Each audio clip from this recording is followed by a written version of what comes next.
Good evening, everybody. Good evening. Yeah, welcome you all for today's lecture. I'm Kamala Gunwardana, fellow representative of this session, and I'm chairing the knowledge sharing subcommittee of Civil Engineering Sectional Committee. So before I start today's program, I would like to request you all to mute your microphones all the time, except when you have to ask a question. Thank you for that. You all are now very familiar about these activities of Civil Engineering Sectional Committee, and your participation for all these presentations, webinars and all I actually highly appreciate, and it's very remarkable, and that itself an appreciation for us, for our work. So, and in return, we do appreciate your this support. As you all know, today's webinar is a continuation of the previous title, Structural Forms for Tall Buildings, and this medium rise building designs and constructions.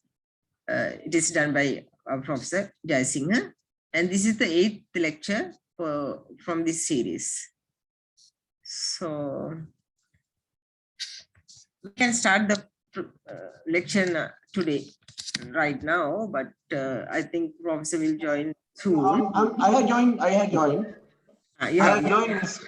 Okay, Professor, yeah.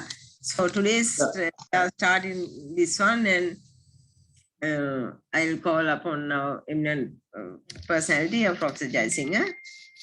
And actually he has taken the full responsibility, and he's shouldering, sharing this knowledge about this side of designs and construction of medium rise buildings. So we were very grateful for that. Without further ado, I call over Professor Tishan Jaisinghe, Senior Professor of Civil Engineering at the University of Moratuwa, as well as our Chairman of the Civil Engineering Sectional Committee, to proceed with the lecture. Please enjoy this evening with this webinar. Thank you, everybody. Thank you, Engineer Kamala. Can you all see that PowerPoint presentation? Yeah, okay. Yes, we can. Yeah, you can. Good. Yeah. So last time I gave an introduction. I told you, the various general stuff, like, what the type of concretes that we'll have to use. And then we also talked about the deflection and drift index, wind-induced movements. We'll be covering these in great detail later, but what I wanted to emphasize was, in a tall building, the lateral load resistance system can be very important. And in addition to that, we need to have an efficient vertical load resistance system. So once you have both systems, we need a good foundation. A foundation that will not move, because we don't like buildings moving at the foundation level. We like buildings to be stationary. So basically, we are talking about vertical cantilevers. Generally, when we are talking about cantilevers, we always think about horizontal cantilevers. Something projecting out without a support is a cantilever. So all the tall buildings are vertical cantilevers, where if it is a cantilever, then we must fix it at the foundation level. If it is a cantilever, we must fix it at the foundation level. So we have to see how we fix it at the foundation level. And for that, I have separate presentations on how to deal with raft foundations, how to deal with pile foundations, and even in the raft foundations, whether you want to have a solid raft or a cellular raft or inverted T-type raft, where we'll use the inverted T's plus the confined soil, the soil confined by the ground slab to act like a raft. And then we can also have raft foundations on sandy soil or laterite soil And in the laterite soil, we might find sometimes the water table is high, sometimes the water table is low. So I'll show you that the modeling techniques can be very different when the water table is high and water table is low. The reason is, if the water table is low, we have laterite soil, we consider soil behaves like a sand. On the other hand, we have laterite soil, water table is high, then we consider the soil behaves as a clay soil. So clay soils are very different to sandy soils. So if they are different, then we will find the modeling methods can be very different. So these are very fine points, and I will highlight all those points, as the time, as we master this subject more and more, because those are complicated things. So we'll start with simple things like structural forms, but we'll go deep into the structural forms. The reason is, the moment you go deep into the structural forms, you will be able to appreciate the behavior of a building without designing it.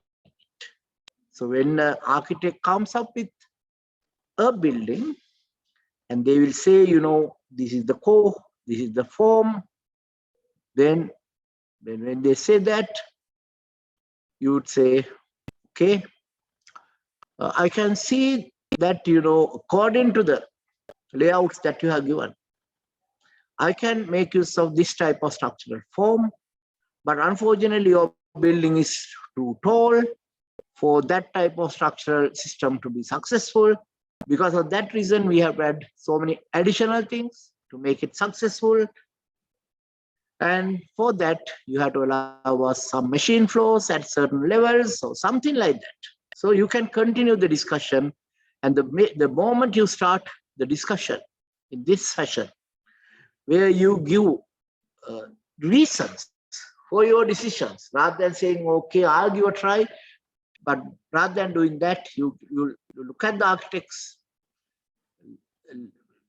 architectural layout at each floor level, and then you will work out where you can have strong elements that can carry lateral loads. And then you will see whether those can be sufficient or insufficient. If they are insufficient, then you will start explaining the architect due to certain reasons. And these are the reasons, and because of those reasons, I cannot simply use the layout you are given. I need certain additional components. The moment you say that, the architect will think, okay, I have come to the real structural engineer who knows the subject. And then you will start seeing, whether you have to use normal strength concrete or whether you have to go with high strength concrete. And last time I told you, the difference between normal strength concrete and high strength concrete is the elastic modulus. The moment you go with high strength concrete, sometimes you don't need that high strength concrete to carry vertical loads, not even lateral loads, but to control the deflection, sometimes you might use high strength concrete in columns. So there are so many different things that you have to understand. And the moment you start understanding those things well, then without designing, you might be able to give reasons for certain requirements. And that way, rather than wasting your own lot of time to work out refined solutions, you can say, you can arrive at something that's going to work easily. So that's why we are going to look at structural forms today separately. Before doing any calculation, now we are going to understand how a structure can behave. For that, I told you, we can have apartment buildings, hotel buildings, the office buildings, so many different types of buildings are there. So we have to see what are the different structural forms that can be used. And you can see there's a long list of structural forms, and you should have a thorough understanding the behavior of each and every one, so that you will be able to give reasons. So because of that reason, sometimes we might be able to cover all these things today, or if we can't cover, we'll go to another day and cover it, because a deep understanding on the behavior of each and every structural form is very important for you to come up with a good solution for the lateral load carrying system of a tall building. So first we'll start with the simplest possible structural form. The reason is, this is particularly suitable for steel structures. Then you'll ask why steel structures there, because last time I told you, steel is a good material, but it's not the best material. Why? Steel elastic modulus does not change when you change the strength of steel. Whereas elastic modulus of concrete increases as the concrete strength increases. But when people started constructing early days, they did not have concrete. They did not have, they had concrete, but very weak concrete, like 20 megapascal concrete, maximum of 25 megapascal concrete, nothing more than that in 28 days. But what you have to keep in mind is, those days, I told you the other day, the cement composition was very different. The cement composition was tricalcium aluminate, which gives the strength up to the 14th day, had about only 50%, and 25% was dicalcium silicate, which can give strength from 14 days onwards. So dicalcium silicate was 25%, means, if you cast a concrete and you have favorable conditions where you have moisture, like high humidity, then it will continue to gain strength. And in 1985, I was doing my industrial training. 1985. So how many years ago? 37 years ago, or 36 or 37 years ago, I was doing my industrial training at Labugama Kaltoa Rehabilitation Project. And I was at Labugama, and those days, the facilities were very poor, so no water board engineer ever wanted to serve at Labugama Kaltoa because those were very remote locations those days. But today things have changed a lot. Now almost, the areas like Kottawa has become areas like Colombo, because all the highway system starts there. So, and the railways are there, the broad gauge. So there are so many things happening in this area. So if you are living in these areas, then you'll find your accessibility is very high, because to go to Colombo, you have buses and trains. But to go to anywhere else in Sri Lanka, you have a good highway network. So today, things are changing very fast, and you might find it in 5 years' time, it would be far easier to sell an apartment in Kottawa Homagam area than selling an apartment in Nugegoda. And you'll ask why. If you are living in Nugegoda, it will take 1 hour to go to Colombo and 1 hour to come to the highway.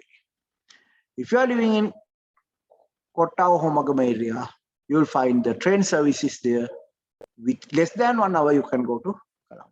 But if you want to have accessibility for the rest of Sri Lanka, then within 5-10 minutes, you can access, you can enter a highway. The moment you enter the highway, the moment we have the missing link of Kadawatha Mirigama, you'll find whole of Sri Lanka is readily accessible. And in 2 years' time, it will be over. Stage 1 will be over. Stage 1 of Central Express will be over. And the same time, Potuhera Galagedara link will also be over. So in 2 years' time, you will find you can go to Kandy in 1.5 hours from areas like Kottaba, and you can go to Khataragam in 2 hours, 2.5 hours. And you can also go to Anuradhapura in 2.5 hours. And you can go to Kandy in 1.5 hours. But if you are in Colombo, you will take 2.5 hours, because from Colombo to get to the highway link, you will need more time. So because of that reason, there's a chance that we might see a shift in our capital towards Homagama, Kasbah, all those areas, and Kadawatha, all those suburban areas might become our main capital. The most sought after areas might be in 5 to 10 years' time, may not be Colombo, but away from Colombo might be the locations where everybody will be looking for. constructing very tall buildings with apartments and all the facilities, and with that, the chances are we'll get more and more schools and other facilities, because these days you don't need banks, you don't need post office, and you don't need many things. What you need is internet, good data, and a place to live. The moment you have that, you can simply do almost everything you like to do. So the world is changing very fast. So then what you need is accessibility to airports and to the major cities remote from Colombo. And for that, the ideal locations would be the places where you have highway entrance to the highway, and that would be the key. So you might think, you know, where things are going to change a lot in the next 5 to 10 years, and with that change, what are you going to see? We'll see so many apartment buildings coming up in these areas, and that will be the challenge you'll get. With that, you'll get employment opportunities, design opportunities, construction opportunities, project management opportunities. So many opportunities will come, and still our urban migration has not stopped. Still, we don't have more than 45 to 50% of the people living in urban centers, but the chances are the urban migration will continue, and we might have 65 to 70% of the people living in cities. And in those, you will find, you know, the highway interchanges will be the key hubs, and all those hubs will have so many tall buildings, because there's no way we can operate horizontally. Always we have to move vertically. So we'll have great challenges in future, and to meet those challenges, we cannot be using the traditional construction methods and techniques, because traditional methods like reinforced concrete buildings take a lot of time for construction, because first we have to construct the columns, then we have to construct beams and slabs. For that, we have to erect shuttering. So whatever the shuttering system that you use, it takes a lot of time. So then you have to construct partitions. So you think of block work, brick work. You have to carry all these heavy materials over the full building. So all those things will start changing, or will need change, because these are very time consuming and labor intensive tasks. And also you need so many operations to make it work. For example, when you do reinforced concrete slab, first you have to do the shuttering, then fixing of reinforcement, then concreting. After that, you do a cement rendering. On top of that, you will do tiling. And before doing tiling, you will do partitions. And when you have partitions, you have to cut all the tiles to suit the partitions. So much trouble. And it takes so much time. But on the other hand, you might think of simpler construction, for example, where you will cast only the columns and beams, and today you cast the beam, tomorrow you place some precast beams on the beam you have already cast. And if you can have precast shuttering or temporary shuttering, place it on the beams or hang from the beams. No proper shuttering. All the shuttering is from the beams and precast beams, and you attend to whatever the wiring or any other requirement, and next moment you concrete it, or sometimes not even concrete it. You might consider using some material like straw panels that can be replaced any time, but straw panels have a lifespan of 100 years. These precast beams will have a lifespan of 200, 300 years. So why not repair and replace floor if the floor is made out of straw? And you know, we have a very strong straw panel manufactured in Sri Lanka. We call it Dura, and you'll find that another alternative system is go for precast systems, where you don't pour concrete at all, because concrete is expensive these days. Sand is very expensive, and you have to go for manufactured sand to make it cheaper. But even the manufactured sand is now becoming expensive. And cement is in short supply. So why do we need cement for a concrete floor if we can actually have an alternative made out of natural materials like straw? Because every year we produce so much straw. And if we put some of those straw into our buildings, and if we can come up with good systems that are in par with concrete floors, then you'll find that we can save a lot of time and we can save a lot of money, and also we can make the buildings, apartments affordable. So what is the biggest problem today? Most of you are maybe well paid, but still, even you will not consider buying an apartment. And what is the reason? Apartments are so expensive. Every square foot is sold between 30 to 40,000 rupees. And at that rate, to buy 1,000 square foot apartment having 3 bedrooms and 2 bathrooms, you have to spend 30 to 40 million rupees.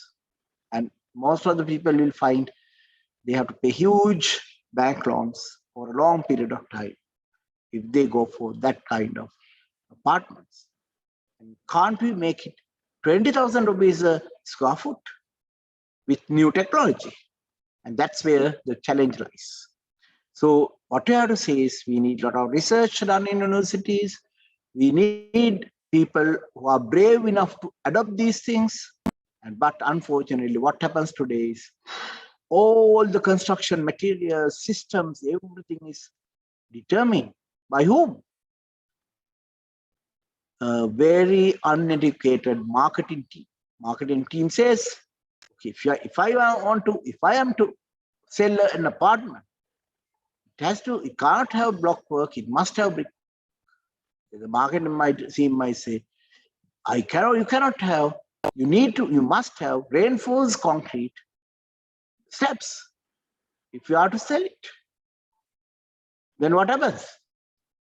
The engineer says, oh, I like to use the new system, but unfortunately, marketing team is saying they cannot sell unless I comply with their specification. And who are they? They don't know anything about civil engineering, but they are dictating terms to the civil engineers. So my question is, let's say market price for any properly constructed apartment is 30,000 rupees per square foot.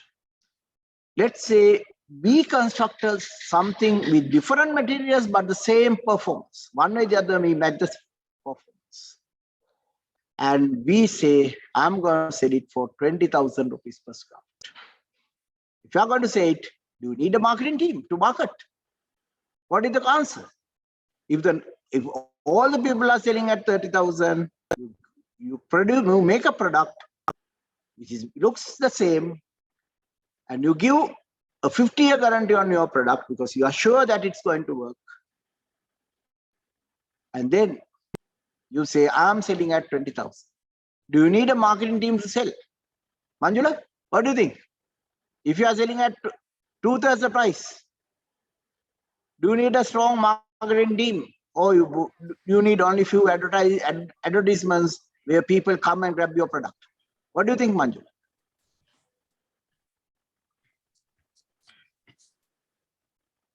So I say it depends, but we should be brave enough to take our decisions and not to be dictated by uneducated marketing teams. They know market research, but market research is based on data. Then who provides the data? Data is again provided by the people.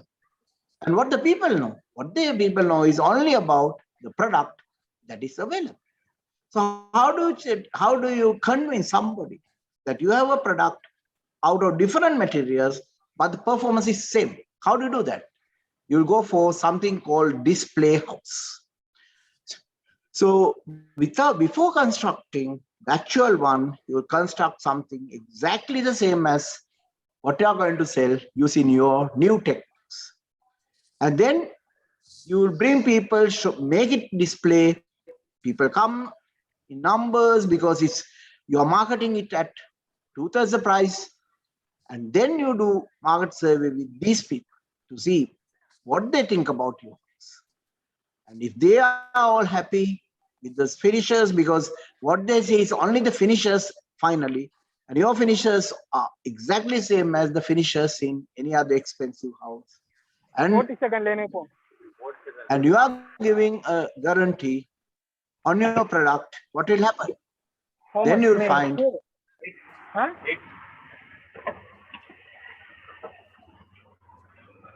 you need not be dictated by a marketing team who are working on all data. Instead, you will start creating new data using your display.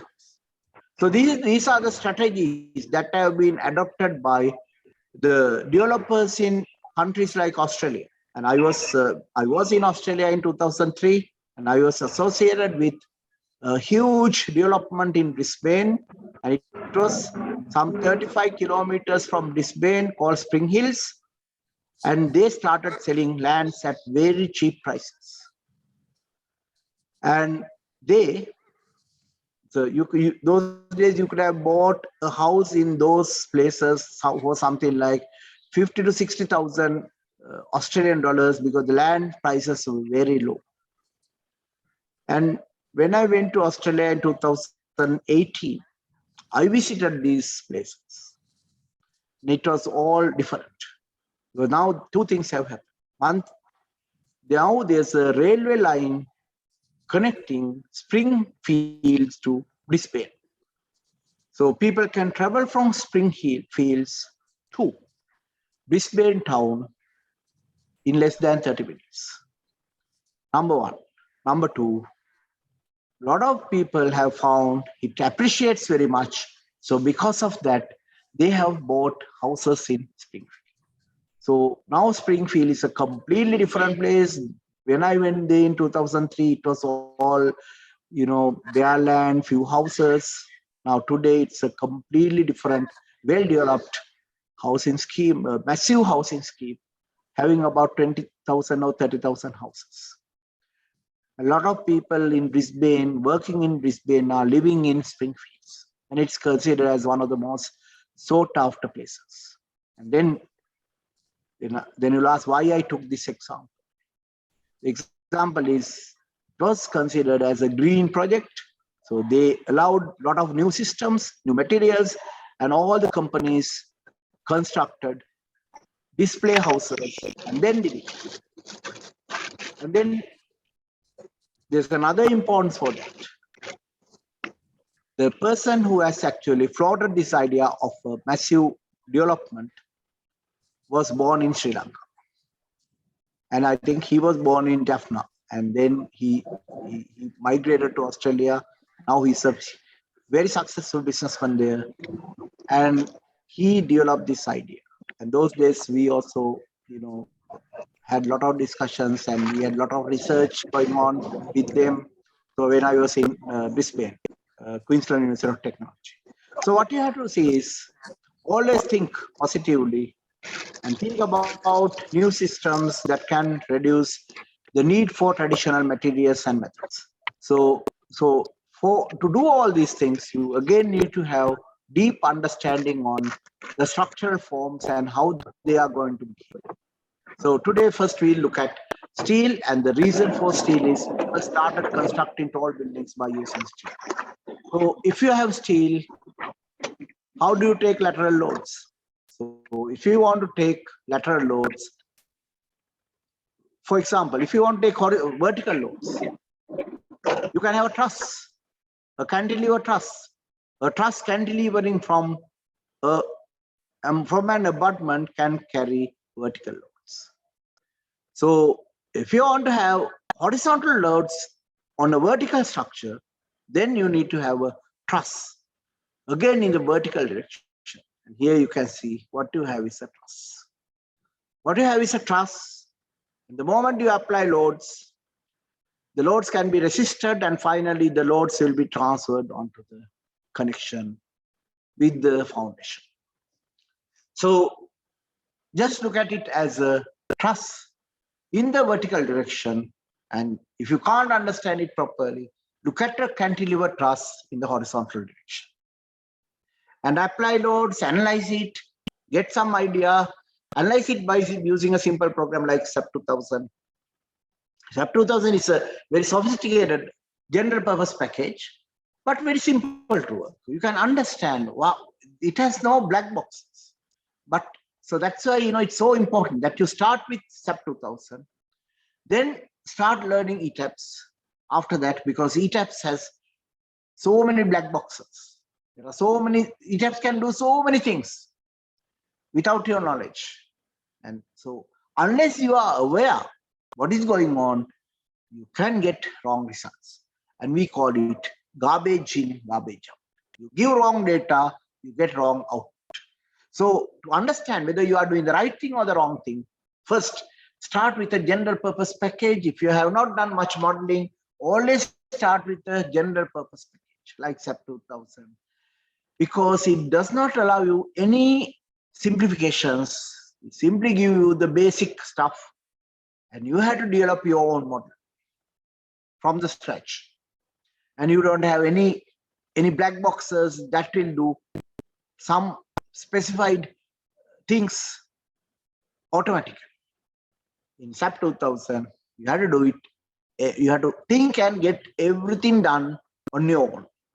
The moment you learn the art of using SAP, then no harm in going for ETABS, because then you can understand how the black boxes in ETABS works. Then it's so easy for you to make good models which are accurate.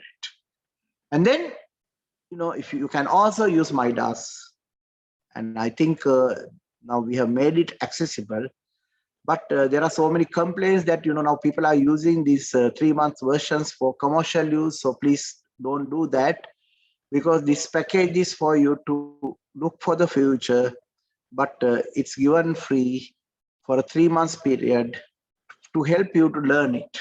So don't misuse it. So the moment you misuse it, we find it difficult to provide you all these facilities.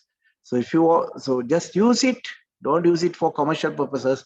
For commercial purposes, most of the people are having licenses for ETABS and SAP 2000. So use those packages, but try and learn MIDAS, because MIDAS can produce calculations for Eurocode. And if you want to automatically generate calculations for Eurocode, so that you just have to review the calculations rather than writing all the calculations, then MIDAS can help you a lot.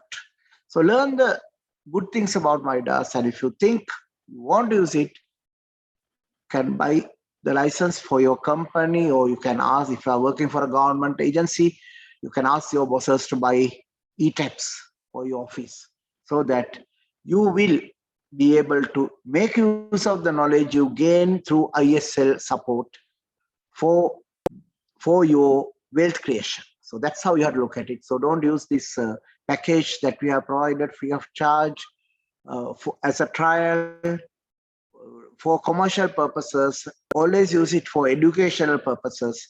Otherwise, we can't convince them to give you all these facilities, because we have a good relationship with all of them.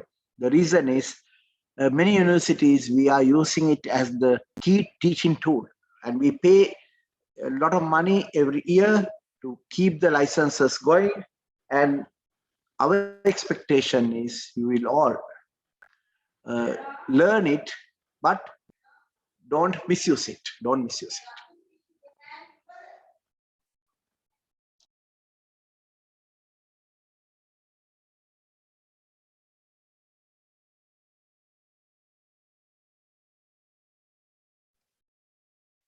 Now,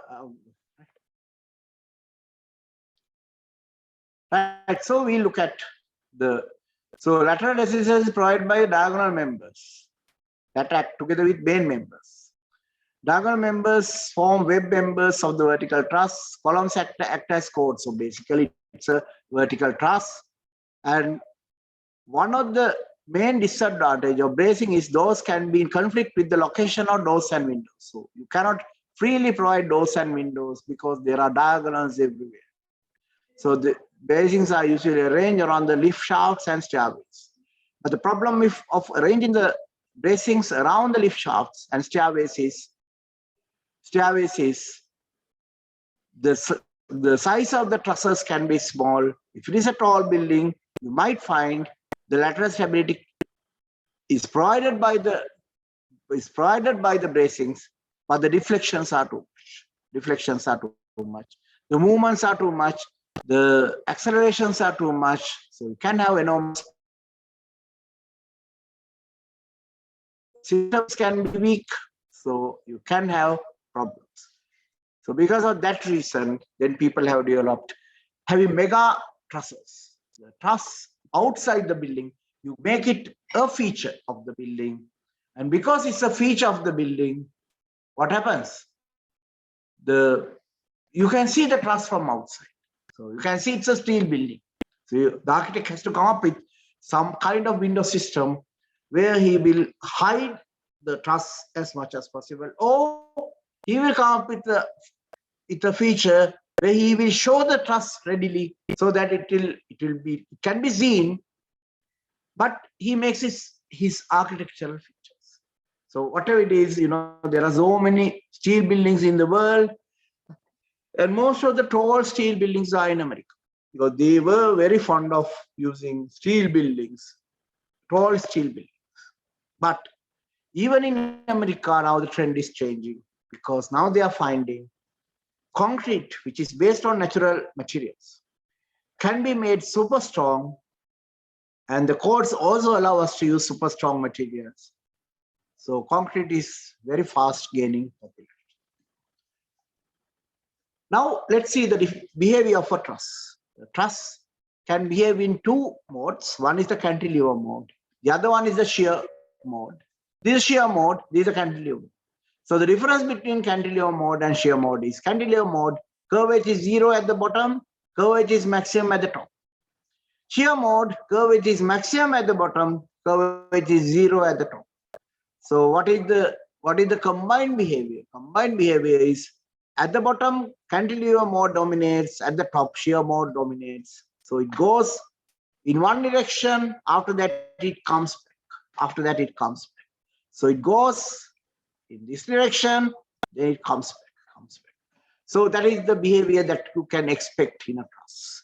And generally in a horizontal truss, we expect one behavior, and that behavior is maximum deflection at the end. Here also you get the maximum deflection, but in a normal horizontal truss, you will primarily get the cantilever behavior. But in buildings, because there are other frames, you will find that the combined behavior can be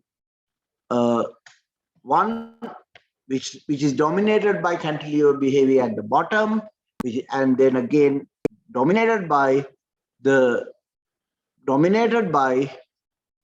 shear behavior at the top.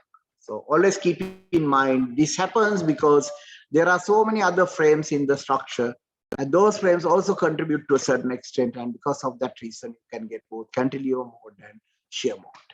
Is that clear, Manjula? I think, yeah. They are muted here. Okay. Yes. So basically, I will not go through each and every slide, and you can read the slide. So basically, the effects of columns and chords, and then what happens due to web members, which are the diagonal members, and then how the deflected shape occurs as a combination of two different modes, because at the bottom, the cantilever mode dominates, at the top, shear mode dominates. So it's neither cantilever nor shear, but it's a combination. Right. So basically, if you have a large enough shear holes, you can go up to about 50 floors with this system.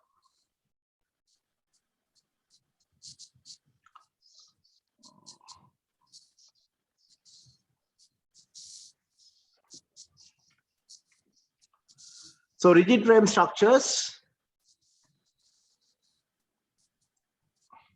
So these are about rigid frame structures. Now we are talking about concrete structures. Because making a rigid joint in a steel structure is very difficult. But making a rigid joint in a concrete structure is very easy because we are going to cast it at the site. Cast it at the site, in situ cast.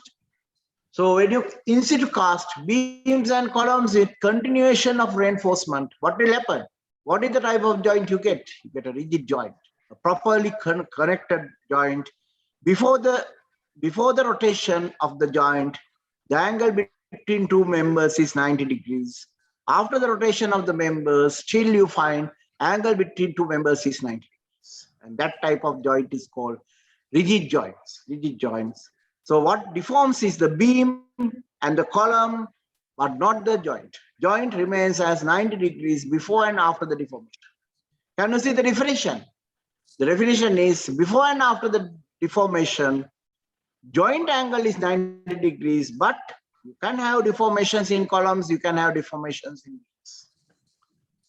So we are having moment resisting connections, and if you have moment resisting connections, you need continuation of reinforcement and also sufficient rigidity generated by having sufficient shear links, so that even after an earthquake, still you'll find the rigid frame action remains.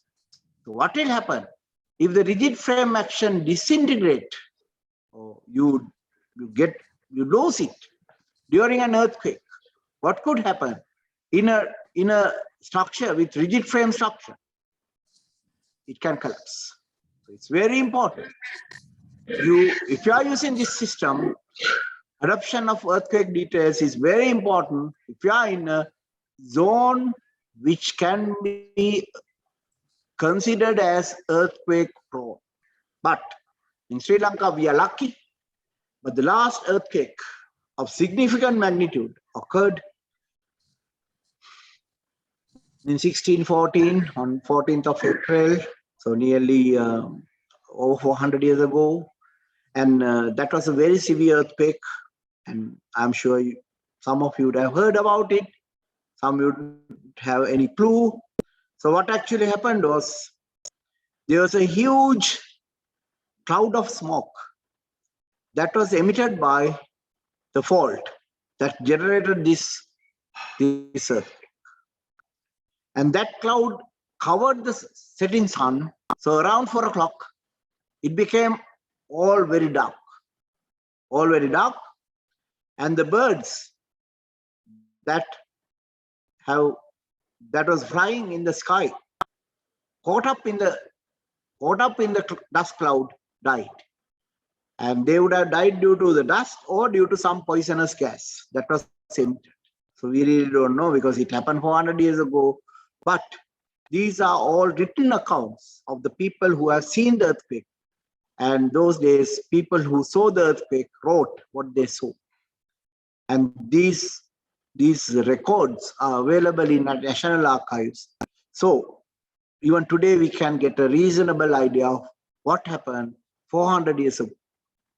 So then what happened was the earthquake actually happened. It damaged part of Colombo Fort built by Portuguese. And then it also caused the collapse of about 2,000 houses, and it killed about 200 people. Or it can be 2,000 killed and 200 houses damaged. So I can't remember which one is which, but I think more houses are about 2,000 houses damaged and about 200 people killed, because you go in an earthquake unless you have been inside the building. There's no way you can die, because generally the trees will not be affected by an earthquake. So only the people in buildings, within buildings, stay within buildings will suffer. Then the people, the Portuguese, recorded this earthquake. These records are also available. They said, in this country, people are very prosperous and they are very proud. They have plenty of things to eat. Very nice country. And because they are proud, they have been punished by the God. And God's way of punishing these proud people is having an earthquake. And these are all written records. So basically, that gives us another good idea. That is, those days, in this country, we had a good civilization, and those people lived independently. They had their own houses, they were cultivating, they were planting cash crops, and they were having a lot of wealth, and they lived happy. That's what you can gather from all those different writings about this particular. But what you have to keep in mind is that gives us a good lesson. The lesson is we should not rule out earthquakes. We should consider earthquakes, but it's a very remote event. But with high strength materials, we are not talking about structures that can last 50 years or 100 years. Now we are starting to think about structures that can easily last 200, 300, 400 years, which can be refurbished and used. Because concrete is in very good condition, because we are using different additives like fly ash, which will allow us to continuously gain strength. And we are using high strength concrete with low amount of cement, because we are using very low water cement ratios. By lowering the water cement ratio, we can create high strength concrete. And by adding fly ash, we can create high strength concrete. But these strengths may not be available at 28 days. And again, Eurocode allow you to specify, I need only 30 megapascal in 28 days, but I like to see something like 45 megapascal in 90 days. Then you'll ask why. The reason is, when you look for longer duration, you are thinking about loads that will come after some time.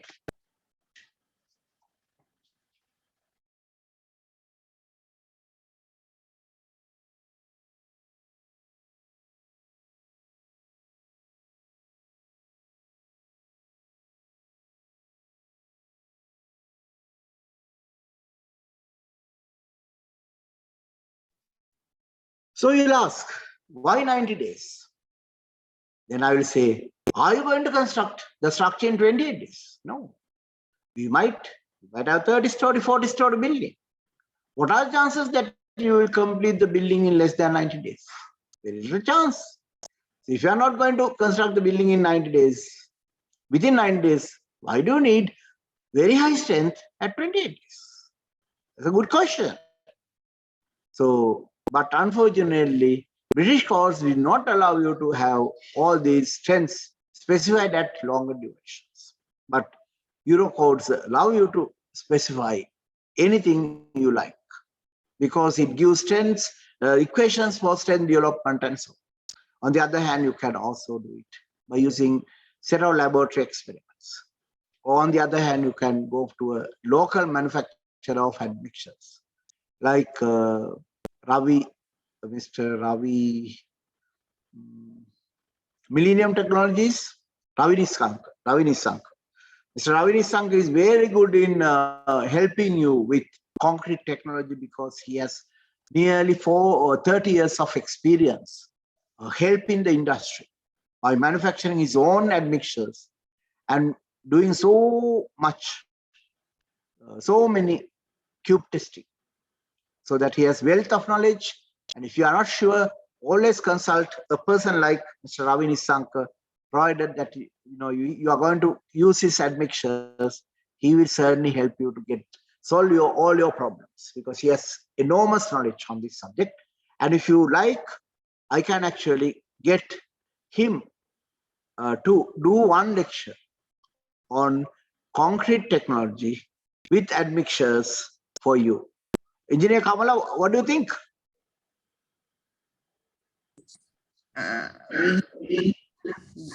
Admixtures, we have to be very careful. Yeah. So basically, we give Mr. Ravi Nissanka a chance to do a lecture. One of the lectures, or Tuesday lectures, we'll ask him to, share his knowledge in one of the Tuesday lecture. Okay? Yeah. Okay. Yeah. Yeah. Okay. So basically, what we are talking is here structures having columns, beams, rigid joints, and column spacings can be something like 6 to 9 meters, because anything less than that, you'll find it's too much interference at the foundation. So when you go for 6 to 9 meters, again, you'll need massive thickness for the slab. So you'll go with secondary beams, and you'll ensure the secondary beams are can reduce the spans to around 4 to 4.5 meters. So the moment it's 4 to 4.5 meters, you can easily complete the slabs by using 150 millimeter thick reinforced concrete.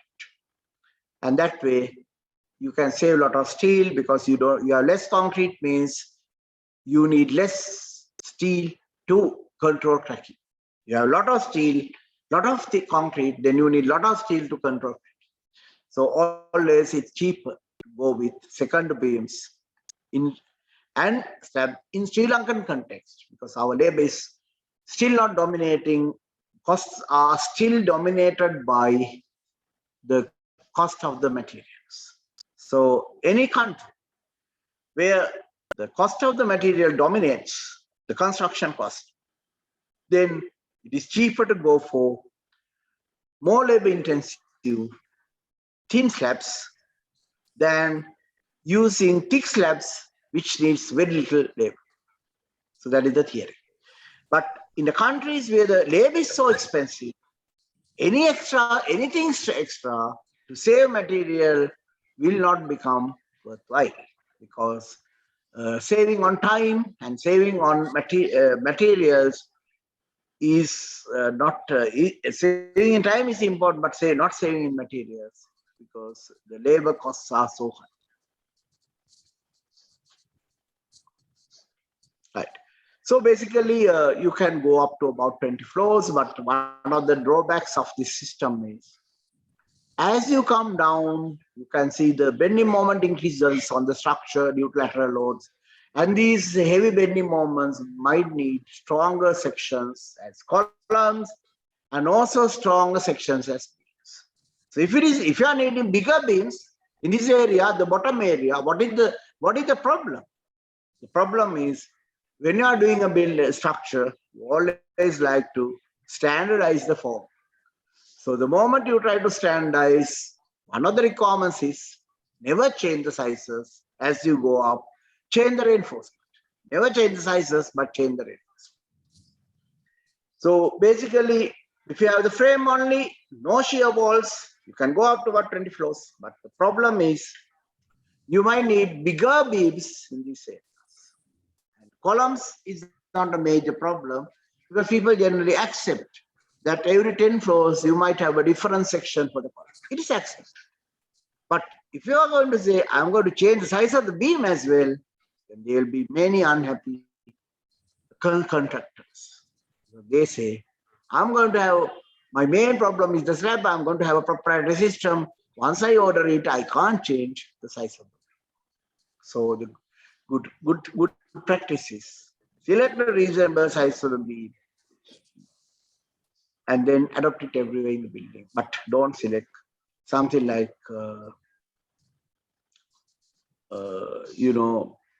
once you select the size, don't select something like 500 millimeter deep beams.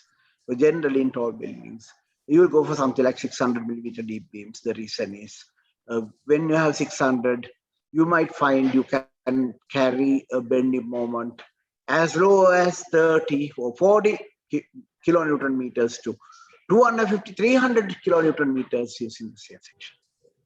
So because of that reason, always think of using a minimum thickness, minimum depth of 600 millimeter.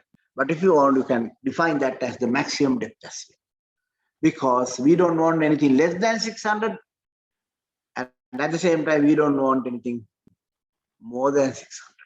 Anything more than 600 means 800, means 200 millimeters extra needed to keep the headroom. So instead of 3.6 meters, now we are using 3.8 meters. And every floor, you're adding 200 millimeters or 20 centimeters. So if you are doing a 40-story building, 40 into 0.2 is 8 meters, and you can easily have two more floors. Then the developer might say, okay, so I mean, you know, I have, because of your decision, I had to use what do you call more facade material, which is sufficient for 2 floors height, and I had to use more cladding material and so on. So try and keep the floor to floor heights at reasonable levels, and the reasonable levels can be something like 3.6 to 3.7 meters. But don't have a huge range like 2.4 meters up to 4.2 meters. Don't try to have huge range for floor to floor heights, because the cladding also part and parcel of the cost. So if more height, more cost for cladding. So due to need of beam, column, junction, so basically it's particularly suitable for reinforced concrete buildings. So as you come down, now the whole moment due to lateral loads acting on the low floor columns and beams, so you might need, you can have to have large columns, but you might need to have large beams as well.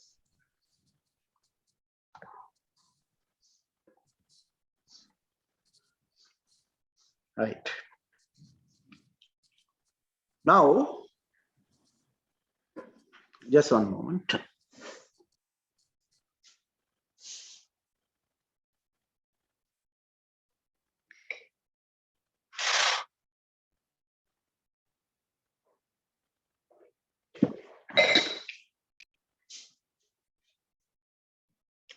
Then we can also have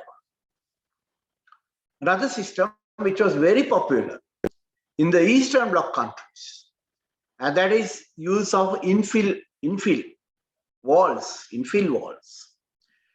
to resist lateral loads, And you might ask, how do you design this type of systems? And the design methods are given in the book by Smith and Cole, and there's a very good book for tall building design by Smith and Cole. And try and find a copy of that. It's a very complicated book with lots of mathematics. But you don't have to go through all the mathematics, but just try and read, because I also have used a lot of material from that book.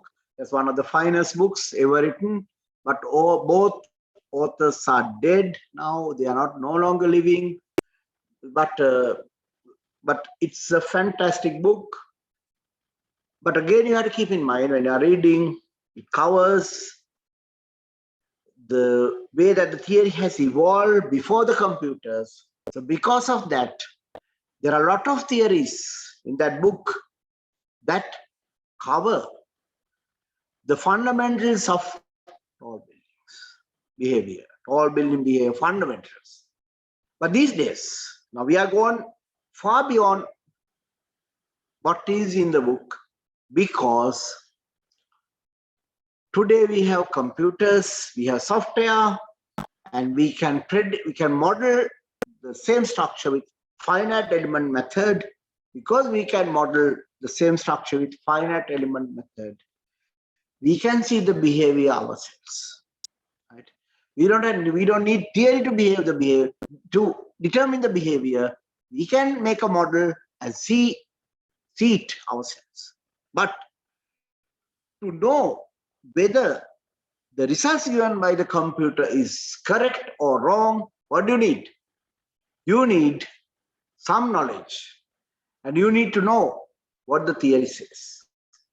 So to get that knowledge, just glance through the theory and see what they have done and see the summaries and see whether you can get a reasonable idea about the behavior, but don't try to understand all the mathematics in that book, because that book has been written before the time that computers became so widely available, because it was published in 1990 or something, or 1992, which means the time that people were having.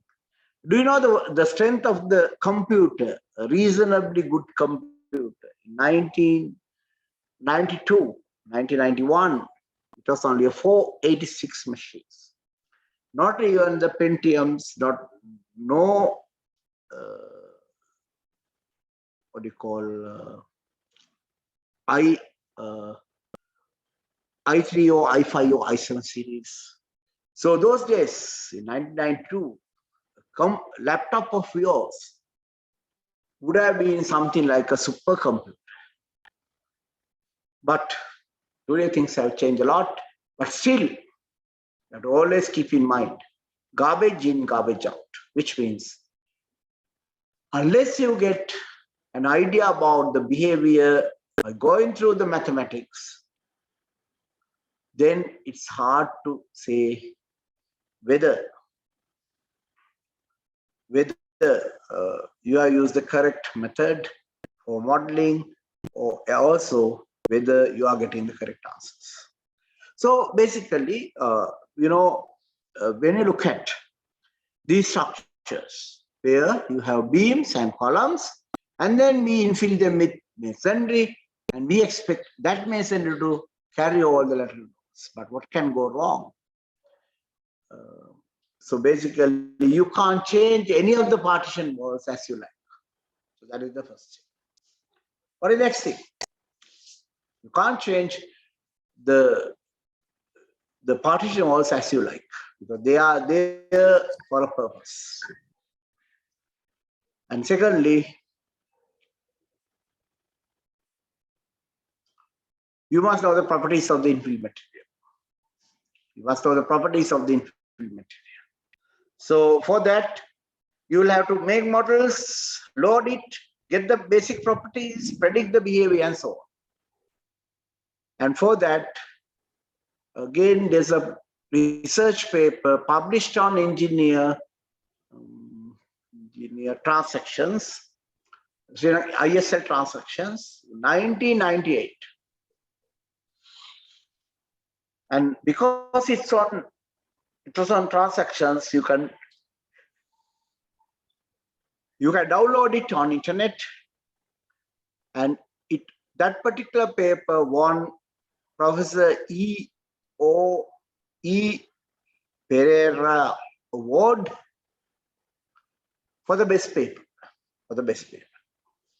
In 1998, there's a paper published in 1998, ISL transactions.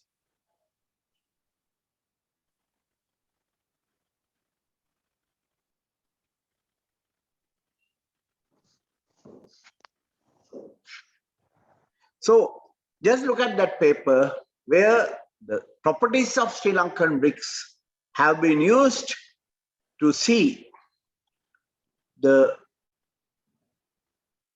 kind of lateral loads that can be resisted by the masonry, where for the analysis purposes we can replace the whole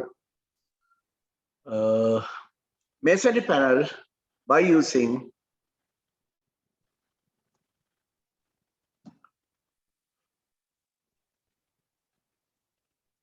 equivalent diagonal members. So this is covered under Smith and Cole's book, and also there's a paper that we did using some of the information where we adopted the theory for Sri Lankan brick properties. So we have the bricks made with hand molded techniques in Sri Lanka and we have certain properties, and then we have mapped those properties to a research study, and then we have come up with conclusions. So just make it a point to read that paper. So basically, if you have only the frame, it's unbraced. The moment you fill it with solid material, it's braced. So simple theory.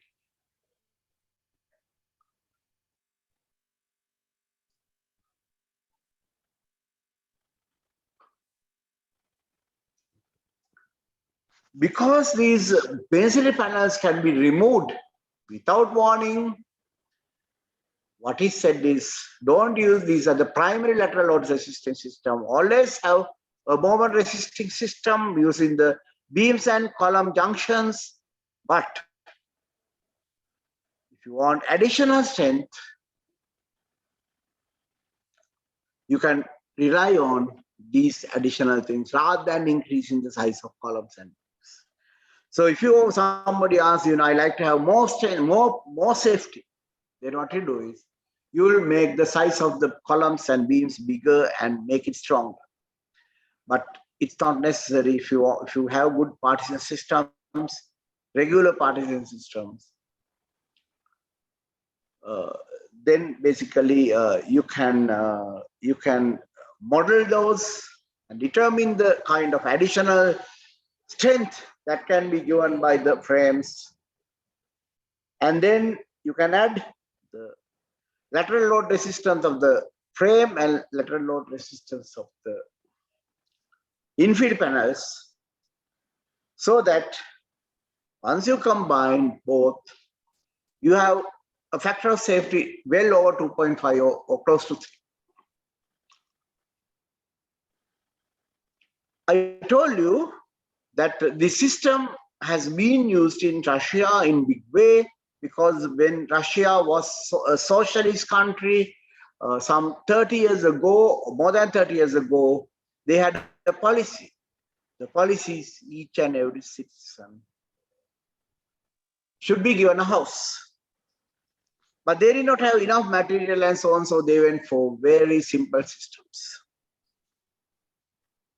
And then, this mainly happened in the South Bloc countries like Armenia and Azerbaijan, those countries. So what happened was, there's a big Armenian earthquake in 1991. What happened? All these masonry structures collapsed because the bearings were not enough. They have just kept it at the edge. So when the wall started shaking, the slab panels collapsed and the buildings were destroyed. Huge number of people were killed. I have some thousands of people, like 20, 40, 50,000 people were killed. And if you type on internet, Armenian earthquake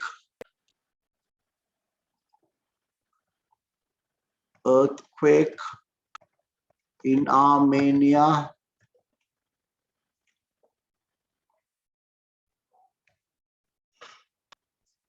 it says 2 earthquakes hit Armenia on 7 December 1988, killing 60,000 people and destroying nearly 500,000 buildings. 2 tremors only minutes apart were measured 6.9 and 5.8 in magnitude and were felt as far away as Georgia, Turkey, and Iran. So what happened was, it simply flattened the 2 cities, major cities in Armenia. And then you'll ask, where's Armenia? Armenia is, as a lower altitude, lower latitude, and they were all Russian bloc countries. Some after the Second World War, and after 1990, they all got freedom, and today they are separate countries.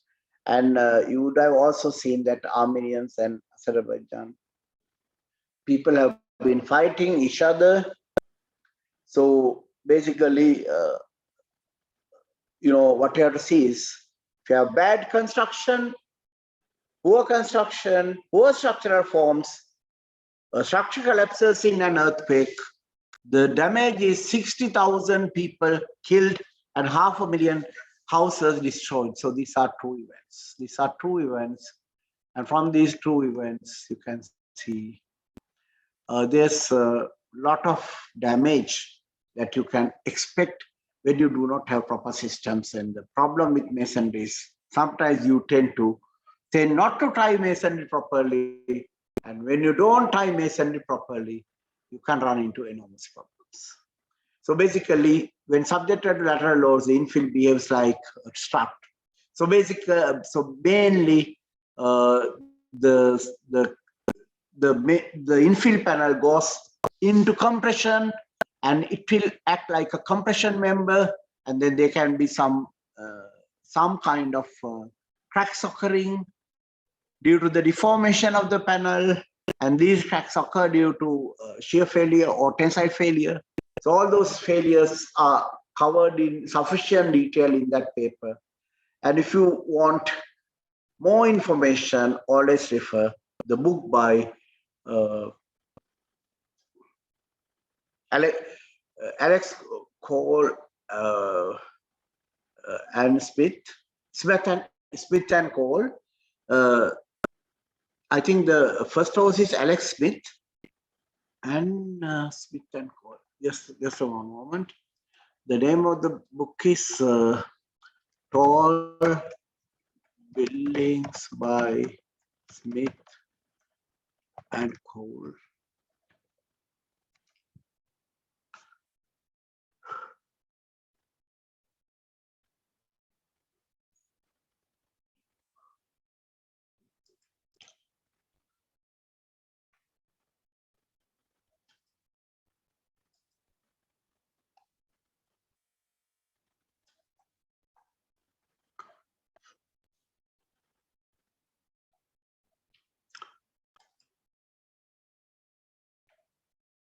Yes, it's called Brian Stratford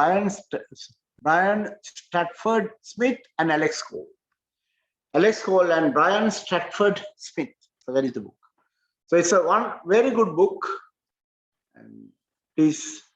and copies are available in the libraries, and you might find sometimes even some soft copies somewhere.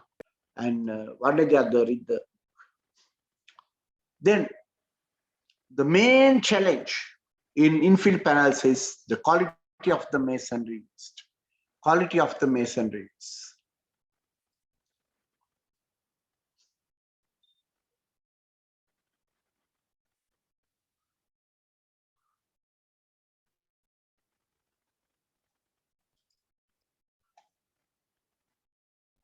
And then,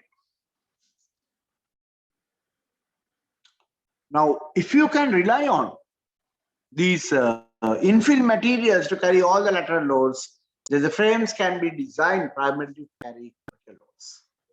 But there are a few checks that you should do to make sure there cannot be any local failures in beams and columns.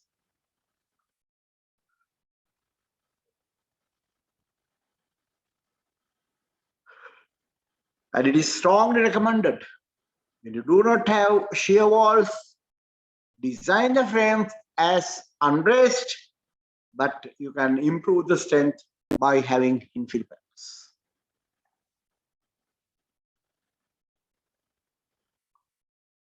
So shear wall structures. Shear walls are concrete walls, not like infill walls. You cannot remove the concrete walls easily because it's hard to remove them. And because of that reason, we use shear walls a lot in our buildings, and shear walls can be made out of concrete, and higher the strength of concrete, higher the elastic modulus, lower the deflection. And that is the main advantage of using shear walls, because sometimes if you find that it's difficult to control the accelerations, wind-induced accelerations and so on, you might use higher strength concrete for the shear wall system. But that will all depend on the the height of the building and so on.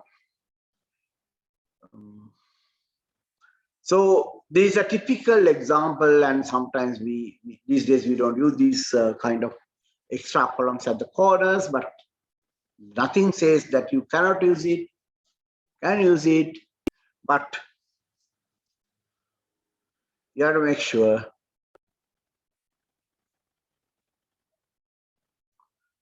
that correct strength materials have been used so that you can get the appropriate elastic modulus, and that will help you to assess, make an assessment of the wind-induced acceleration and the drift.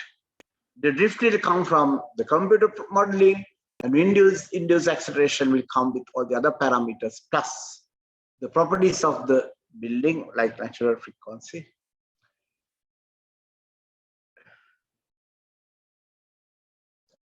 So when you have shear walls, you have so many floors, so many lifts, shear walls, then you have a strong structure. Then in modeling, if you want, you can ignore the frames and do the design, but I always advise, because we have software readily available with us, just do a simple model. Just do a simple model and see.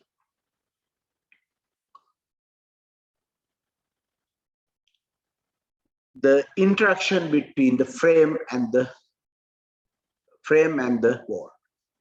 And I showed you the interaction between frame and the wall earlier, but always do proper modeling, because early days when they see a lot of shear walls out of concrete, they simply design the vertical frame only to carry the frames only to carry the vertical loads, whereas all the shear walls have been designed to carry the lateral loads and part of the vertical loads.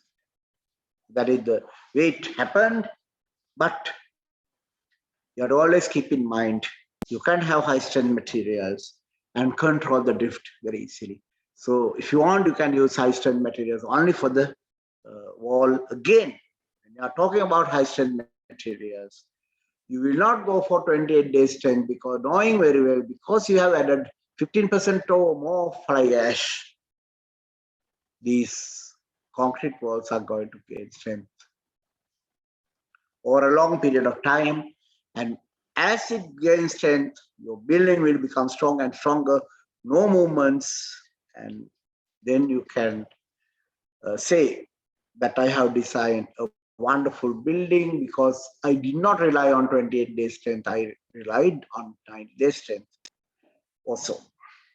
So now the time is about 8:25, because you know these shear wall structures in also a lot of work like proportionate systems and done from non-twisting systems, twisting systems, non-proportionate systems, so many different systems to be learned.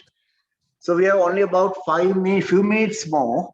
So if you want, I can take 1 or 2 questions and wind up the lecture so that we can actually continue this lecture, because this is a very important part. And unless you understand this, there's no point in understanding how to do computer programs. Because computer programs can actually make you destroy your career by giving you wrong answers because you did not understand the behavior. So you just plugged in some numbers and got some numbers out, and they are totally wrong. And you can end up with serious trouble when you don't understand how the structures behave. So we can spend few days, we learn it properly and move forward. So, Engineer Kamala, how many questions we have? Chat box, I see one. Yeah, chat box only one. Chat box only one.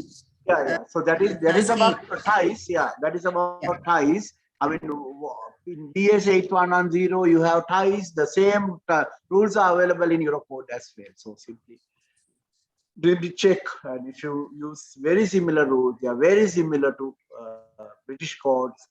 So the tie requirements are there in Eurocode. And if you want to understand it, I think it is covered well in McGinley's book. And I can't remember whether it's covered fully in the book by Mosley and Banji. But in McGinley's book, I think it's covered.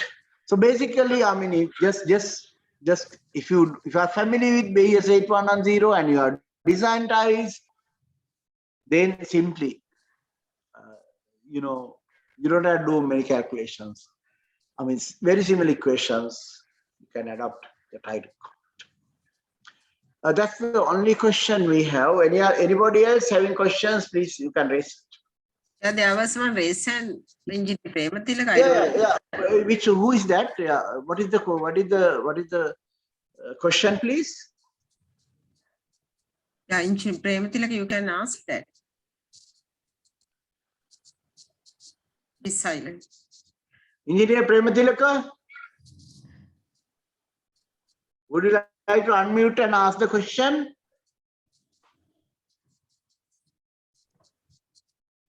We'll proceed. Engineer Premathilaka. Yeah. Okay. And there's another comment on saying that Ravi's knowledge on admixtures is marvelous. We can invite him. And by whom is that? Samad. Yes, Samad. Yes. So basically, I mean, he's superb.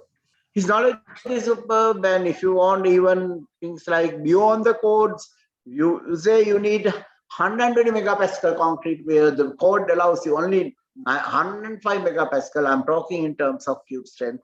You can always refer to the Eurocode and get the cylinder strength. But I'm talking in terms of cube strength. And if you want something like 120 megapascal or 140 megapascal concrete, then just ask him and he will manufacture very special admixtures that will allow you to reach very high strengths. Any other question? No more questions. Shall we wind up? Yeah, we'll wind up and we can. What is the? I will call Engineer Trimavitan to deliver the vote of thanks. Yeah.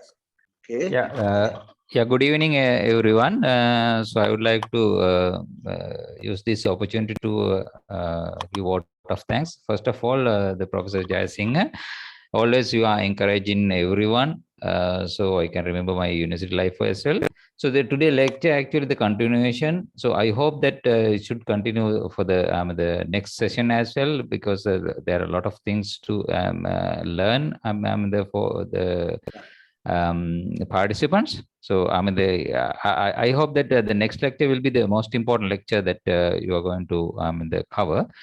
Thank you, Professor, so your time and your valuable effort. So thank you very much. Have a very good evening today. And so we appreciate your the contribution to the society and for us. So encouraging us and giving the sharing your knowledge. Thank you very much. Excellent, Professor. So yeah, okay, I would like to. Thank you very much, Maitan. Yeah, welcome, sir. So in the meantime, so so we give our thanks to ISL for hosting this event, as well as this organizing subcommittee, and all the participants who participated this lecture. And without you, actually, we can't make this success. Right. Thank you very much. Have a very good evening to all of you. Thank you. So we'll see you with the next lecture. Thank you. Good evening, everyone. Thank you very much. Thank you. Good night. Good night. Good night. Good night. Thank you.